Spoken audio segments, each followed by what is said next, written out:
Good morning. आज हम लोग पढ़ेंगे chapter light, shadow and reflection.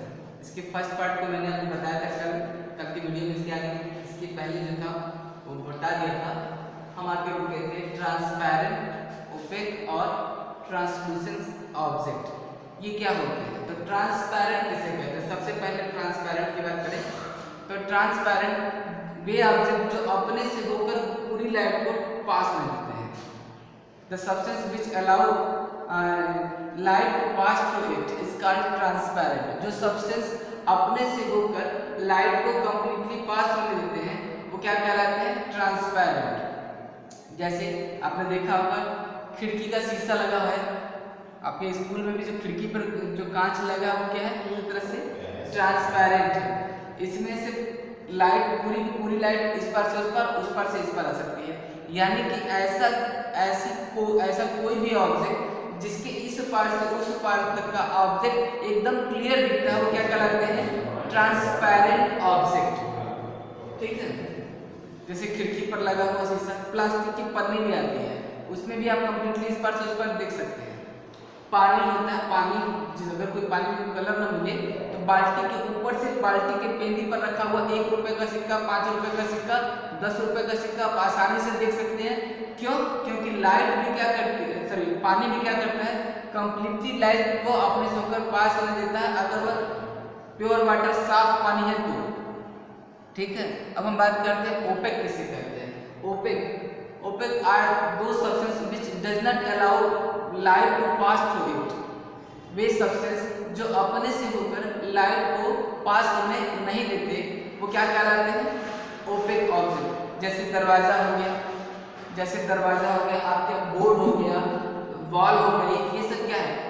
एकदम कंप्लीटली लाइट को इस पार से उस पार नहीं होने देते, तो ये सब क्या कहलाते हैं? Opaque object. ओपेक ऑब्जेक्ट में इस पार से उस पार तक का कुछ भी नहीं देख सकते। शर्ट में क्या है? शर्ट का कपड़ा भी क्या है? ओपेक है, इसलिए आप इस पार से उस पार का नहीं देख सकते। ठीक है, तो ओपेक ऑब्जेक्ट क्या होंगे? वे सभी सब्सटेंस जो अपने से होकर लाइट को जरा सा भी पास होने नहीं देते क्या कहलाते हैं? ओपेक ऑब्जेक्ट कहलाते हैं। और तीसरा आता है ट्रांसलूसेंट। ट्रांसलूसेंट क्या होते हैं? जो अपने से होकर लाइट को पास होने तो देते हैं लेकिन कंप्लीटली नहीं, पूरी लाइट को पास होने देते हैं, ये क्या कहलाते हैं? Opaque object. जैसे बटर पेपर को देख लीजिए। बटर पेपर एक होता है, उसमें आप इस पार से उस पार देख सकते हैं। बटर ग्लास, फ्लिंट ग्लास, ये सब क्या है? ओपेक नहीं है, ट्रांसलूसेंट है। ट्रांसलूसेंट क्यों? जो अपने से होकर पूरी लाइट को पास होने नहीं देते वो क्या कहलाते हैं? ट्रांसलूसेंट। ठीक है, तो इसमें से उस पार देख सकते हैं, लेकिन ये देख सकते हैं जैसे खिड़की पर कोई खड़ा है तो वो आपको मालूम चल जाएगा कि हाँ कोई उस पर खड़ा है, लेकिन कौन खड़ा है, आदमी है या औरत है, कौन खड़ा है ये आपको परछाई नहीं दिखाई देगी। मतलब उसको देख के आप नहीं समझ सकते, बस इतना पता चलेगा कि उस पार कोई खड़ा है। तो इस तरह के ऑब्जेक्ट को हम क्या कहते हैं? ट्रांसलूसेंट। जो जिससे वो कंप्लीटली लाइट पास ना हो उसको हम कहते हैं translucent. Butter paper, ground glass and thin sheet of plastic are other translucent object. ठीक है भाई, ये तो हो गया ट्रांसपेरेंट, आप पहचान लेंगे, ओपेक पहचान लेंगे, और ट्रांसलूसेंट। अब शैडो क्या है? शैडो तो जब किसी ऑब्जेक्ट के किसी भी सोर्स से चलने वाली लाइट के पाथ में अगर कोई ओपेक ऑब्जेक्ट रख देते हैं तो उसकी लाइट उसको पास नहीं कर पाती। देखिए जैसे इस खिड़की से लाइट आ रही है और मैंने इसके रास्ते में क्या रख दिया? ये रख दिया। ये किस तरह का ऑब्जेक्ट है? ओपेक ऑब्जेक्ट है। तो इससे होकर लाइट पास नहीं हो पा रही, तो जितने दूर में लाइट आ रही वहां तो लाइट दिख रही है, लेकिन इसकी इतनी दूर में लाइट नहीं आ रही। क्यों? क्योंकि लाइट इसको पास नहीं कर पाई। तो लाइट नहीं पास कर पाई तो यहाँ पर क्या बन गया? इसका क्या होगा? यहाँ पर लाइट एब्सेंट हो गई, तो इतनी दूर में इसका क्या बना? परछाई बनी, जिसको हम कहते हैं शैडो। उतनी दूर में लाइट एब्सेंट रही, उस एब्सेंट से होने वाले फिगर, बनने वाले फिगर को हम क्या कहते हैं? शैडो कहते हैं। जैसे हम ही इसके आगे खड़े हो जा रहे हैं तो हमको लाइट पास नहीं कर पा रही है, तो लाइट नहीं पास कर रही, तो उसके कारण से हमारा दीवार दूर में क्या हो गया? ब्लैक आ गया। बाकी सब जगह लाइट है, तो ब्लैक और व्हाइट के बीच में फिगर बन रहा है किस चीज का, अगर हाथ रख रहा है तो हाथ का बन रहा है, देखिए हाथ रख रहा है तो हाथ का बन रहा है, खिड़की से लाइट आ रही है तो हाथ का परछाई बन रहा है। क्यों? क्योंकि लाइट इसको पार नहीं कर पा रही। ये क्या है? एक ओपेक ऑब्जेक्ट है। ठीक है भाई, देखिए इसमें डेफिनेशन भी दिया है।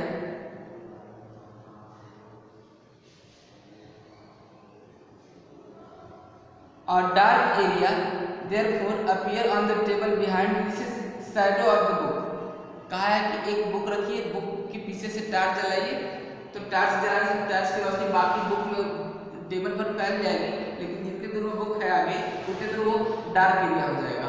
उस डार्क एरिया को क्या कहते हैं? बुक की शैडो कहते हैं। शैडो से आप, शैडो की क्या क्या प्रॉपर्टी है? तो शैडो से आप सही साइज नहीं पता कर सकते ऑब्जेक्ट का, सही साइज। क्यों? क्योंकि अभी मैंने हाथ को यहाँ रखा तो छोटी सी परछाई पड़ रही, अब थोड़ा सा और आगे दूर ले आए तो परछाई और बड़ी बनी, तो हम सही अंदाजा नहीं लगा सकते कि ऑब्जेक्ट का साइज क्या है। दूसरा, ऑब्जेक्ट का कलर क्या है, काला आदमी हो चाहे गोरा आदमी हो चाहे जैसा भी हो, जिस रंग में हो, उसका परछाई हमेशा क्या आएगा? ग्रे या ब्लैक। ब्लैक क्यों होगी? जब कंप्लीटली लाइट तेज है और अंधेरे कमरे में है तो उसका ब्लैक बनेगा, और अगर आप बहुत कम लाइट में है, मतलब लाइट है हल्का कम है, तो उस कंडीशन में आपका ग्रे बनेगा। तो हमेशा शैडो की इमेज किस कलर की होती है? ग्रे या ब्लैक। मैं पढ़ देता हूँ, look carefully at the shadow, what is the colour of it is similar to the colour of object. नहीं, तो आप अलग अलग कलर की बुक लेंगे और शैडो की परछाई हमेशा क्या होगी? ब्लैक या ग्रे रहेगी। ठीक है, साइज नहीं पता चलेगा। अगर आप पास ऑब्जेक्ट और स्क्रीन यहाँ पर है, देखिए यहाँ सामने ऑब्जेक्ट लग रहा है, ये ऑब्जेक्ट है मेरा, तो ये क्या हो गया? स्क्रीन हो गया। स्क्रीन और ऑब्जेक्ट के बीच के डिस्टेंस को बढ़ाते हैं तो परछाई की साइज क्या हो जाएगी? बड़ी हो जाएगी, और अगर कम करते हैं तो परछाई की साइज क्या हो जाएगी? छोटी हो जाएगी। तो इस तरह से आप नहीं बता सकते, परछाई केवल शेप बता सकता है, कलर नहीं बता सकता, साइज नहीं बता सकता। ठीक है भाई, परछाई को प्राप्त करने के लिए आपके पास स्क्रीन होना चाहिए। जैसे हम चलते हैं ग्राउंड पर और सूरज की रोशनी से हमारी परछाई बनती है, तो परछाई कहाँ बनती है?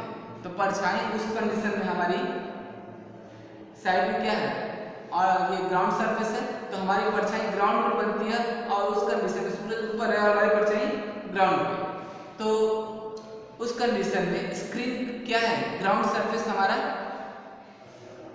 जो ग्राउंड सरफेस है वो हमारा स्क्रीन है। ठीक है भाई, तो shape of from the we can make the following conclusion about the shadow. Shadow के ऊपर क्या क्या कंक्लूजन है? द शेप of the shadow depend on the shape of the object and position of the source light। तो पहला किस पर डिपेंड करता है? शेप ऑफ ऑब्जेक्ट पर, जो वो हमारा शैडो बन रहा है वो किस पर, उसका शेप किस पर डिपेंड करता है? तो पहले डिपेंड करता है शेप ऑफ ऑब्जेक्ट पर, और दूसरा डिपेंड करता है position of source of light. Source of light उससे कितना दूरी पे है, किस कलर का है ये नहीं पता चलेगा। ऑब्जेक्ट किस कलर का है इसका कोई मतलब नहीं है। आपका जो शैडो बनेगा हमेशा ब्लैक या ग्रे बनेगा, क्योंकि यह है क्या? Absence of light. जो शैडो बन रही है वो क्या है? एब्सेंस ऑफ लाइट, और जहां पर लाइट प्रेजेंट नहीं है वो क्या है? अंधेरा, यानी कि ब्लैक होगा।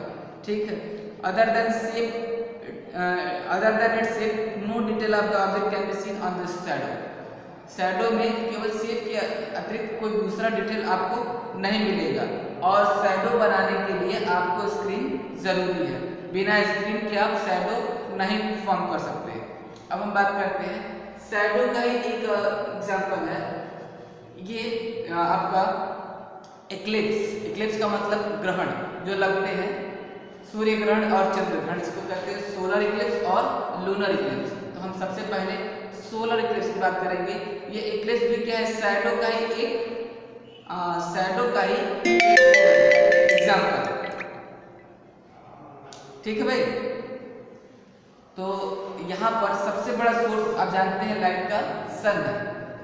ठीक है, सन जो है, अर्थ जो है वो सन के अराउंड घूमती है, और मून जो है वो अर्थ के अराउंड घूमता है। तो दोनों ही कंडीशन पे, इस कंडीशन पे होता क्या है कि कभी कभी ऐसी घटना होती है कि मून, सन और अर्थ तीनों एक दूसरे के, तीनों एक ही सीट में आ जाते हैं, और मून कहाँ आ जाता है, मून अर्थ के और सन के बीच में आ जाता है। मून जो है अर्थ और सन के बीच में आ जाता है। तो उस कंडीशन पे जो सन की रेज है वो अर्थ तक नहीं पहुंचती। जितने दूर में ये मून की परछाई आ रही है, जितने दूर मून का शैडो बन रहा है, वहां पर सन की परछाई दिन में ही गायब रहती है, और वहां के लोगों को सन दिखाई नहीं देता दिन के समय। जब मून जो है सन और अर्थ के बीच में आ गया, तो यहाँ खड़े आदमी को दिन के समय में ही आपको ये सन नहीं दिखाई देता। क्यों? क्योंकि बीच में एक ओपेक ऑब्जेक्ट जो है, जिसको हम कह रहे हैं मून, ये बीच में आ गया, जिससे इतने दूर में सन का क्या बन रहा है, शैडो बन रहा है। यहाँ पे एक ओपेक ऑब्जेक्ट है, तो इतने दूर में सन की रोशनी नहीं पहुंच रही, और दिन के समय में यहाँ कैसा हो जाएगा, रात का समय दिखने लगेगा, शाम का या रात का समय दिखने लगेगा। इसको हम कहते हैं क्या, सोलर इक्लिप्स। यहाँ के लोगों को ये सन दिन के समय में ही नहीं दिखाई दे रहा, इस कंडीशन को हम कहते हैं सोलर इक्लिप्स। सोलर इक्लिप्स यहाँ के लोगों को कंप्लीटली दिखाई देगा, यानी पूरा का पूरा सूर्य इनके लिए गायब हो जाएगा दिन के समय। लेकिन यहाँ ये पोर्शन दिख रहा है, इस वाले लोगों को सूरज की रोशनी मिलेगी, हल्की मिलेगी, क्योंकि उनके बीच में क्या है, सूरज की रोशनी पहुंच रही है, हल्की पहुंच रही है। तो यहाँ पर टोटल सोलर इक्लिप्स दिखाई देगा। इस पोर्शन में आपको टोटल सोलर इक्लिप्स दिखाई देगा, ताकि यहाँ से लेके यहाँ तक के लोगों को पार्शियल सोलर इक्लिप्स दिखाई देगा। तो इस तरह से आप जानते हैं कि सोलर इक्लिप्स जो है वो अमावस्या के दिन, इसको कहते हैं न्यू मून डे, उस दिन लगता है सोलर इक्लिप्स, और फुल मून डे यानी पूर्णिमा के दिन लगता है चंद्र ग्रहण यानी कि लूनर इक्लिप्स। ठीक है, एक होता है न्यू मून डे और दूसरा होता है फुल मून डे। ठीक है, न्यू मून डे और फुल मून डे इसके बारे में बताएंगे। तो सोलर इक्लिप्स होता है कि न्यू मून डे यानी कि जिस दिन नया चंद्रमा आता है, पूरा एक चक्कर हो गया चंद्रमा 27.4 दिन में। ठीक है, पूरा एक चक्कर लगाता है, तो आधा इधर के फेस पे रहता है आधे दिन, और आधे दिन इधर के फेस पे रहता है। अर्थ के आधे फेस पे ये रहता है, यहाँ से यहाँ तक, और फिर आधा इधर पे। तो न्यू मून डे जिस दिन सोलर इक्लिप्स शुरू होता है, सोलर इक्लिप्स हमेशा न्यू मून डे के दिन लगता है। और लूनर इक्लिप्स क्या होता है, फुल मून डे। अब देखिए उसमें क्या होता है, लूनर इक्लिप्स में क्या होता है, सन तो अपनी जगह रहेगा और अर्थ बीच में आ गई और मून किनारे हो गए। ठीक है, तो जब ये तीनों एक सीध में आ गए, सन हो गया, अर्थ हो गया और मून हो गया।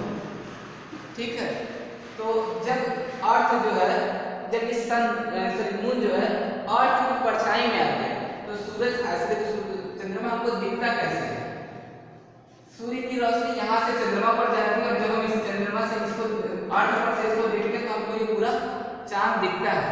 लेकिन जब ये चक्कर लगाते हुए मून जो है अर्थ की परछाई में आ जाता है, तो उस कंडीशन में हमको ये जो मून है वो नहीं दिखाई देता। क्यों? क्योंकि जब वो अर्थ की शैडो में आ गया तो सूर्य का प्रकाश इस तक नहीं पहुंचता, और ये हमको नहीं दिखता। इसको हम कहते हैं क्या, कि चंद्र ग्रहण हो गया, चंद्रमा को किसी ने खा लिया। किसी ने क्या, केतु खाता है, लोगों को मानना है राहु और केतु दो राक्षस से, एक सूर्य को खाता है और एक चंद्रमा को खाता है। तो यहाँ पर क्या है, ऐसा कुछ होता नहीं है, ये होता है शैडो के कारण। ये जब चंद्रमा घूमते हुए पृथ्वी की आड़ में रहता है, तो उसमें जो सन की जो रेज है वहां तक नहीं पहुंचती। चंद्रमा में अपना खुद का प्रकाश होता नहीं कि वो दिखाई दे, वो तो सूर्य की रोशनी के कारण दिखता है। जब ऐसे है तो इसको सूर्य की रोशनी पड़ रही है और अर्थ वालों को चंद्रमा दिखाई दे रहा है, लेकिन जब ये घूमते घूमते इस कंडीशन में आ गया तो यहाँ पर सूर्य की रोशनी उस पर नहीं पड़ रही, जिसके कारण होते हुए भी ये चंद्रमा आपको दिखाई नहीं देता। इसको हम कहते हैं क्या? चंद्र ग्रहण। चंद्र ग्रहण हमेशा new moon full moon day के दिन दिखता है, ठीक है। इसके बाद शैडो और इमेज के बारे में हम नेक्स्ट वीडियो में आपको बताएंगे।